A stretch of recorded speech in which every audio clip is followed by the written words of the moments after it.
Mr. Chairman, move to strike the last word.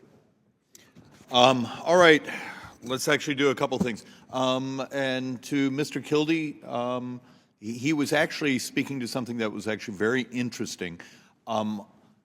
My answer may be, and I'm speaking for myself the way I'm reading the bill, let's walk through a certain mechanism here. If the United States functionally has cash flow to cover, let's pretend it's 75% of our spending. Sometimes, you know, in some bad years, we borrow 30%, 25%, but it's somewhere there. The authorization to borrow on, let's call it the tier one, I think is more about timing effect than it is cash. And you and I think, are maybe the only two here who've actually worked in debt markets. If you could yield. Absolutely. I agree with you. I just don't think the legislation specifically addresses the point that I think you're driving at. Okay, and my reading is it would provide that if you didn't have the shortfall because the receipts are coming in at the end of the month and my refinance and my new issue requirement, you know, well, actually there's almost no reissue, so it's mostly a roll. At that point, I don't have the cash to do my payout. I can borrow, and I saw that more as a timing effect, which is for those of us who actually see a certain elegance here. And my personal fixation is stability of debt markets. I know we all have our political spin we're going to give, but if you read the CBO update from 2 weeks ago, every dime of future borrowing from today through the next 30 years is functionally demographics. And we don't get much of a political play on demographics. We got old. If you read it, it's Medicare is 3/4 of it. If we backfill Social Security, it's 25%. It's demographics. You guys can continue to litigate your spending, our tax cuts, great.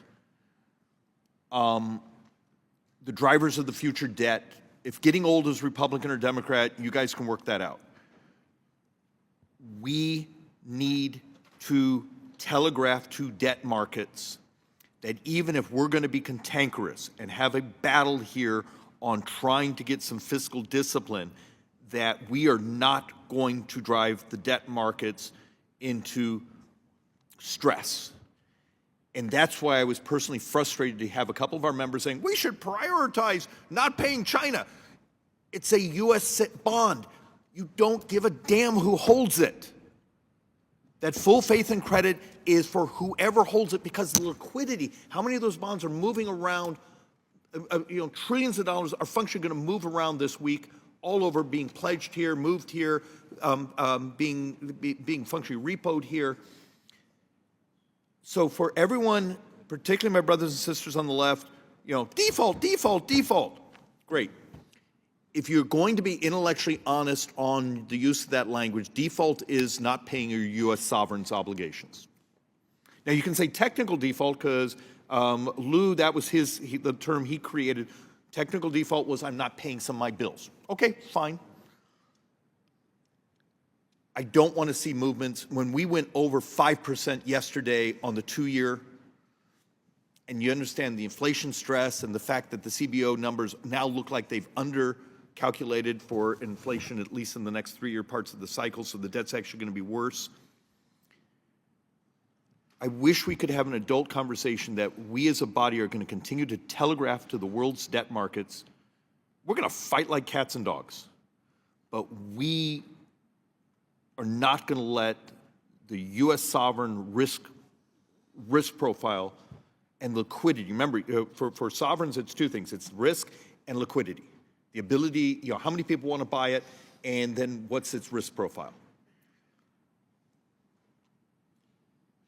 That's why I actually like this bill. I think even if it doesn't make it through all the way, which I actually hope it does, how do we telegraph to the markets, we're politicians, we're going to battle our book of belief, but we're not going to make my kids in your retirement pay a premium because we were idiots.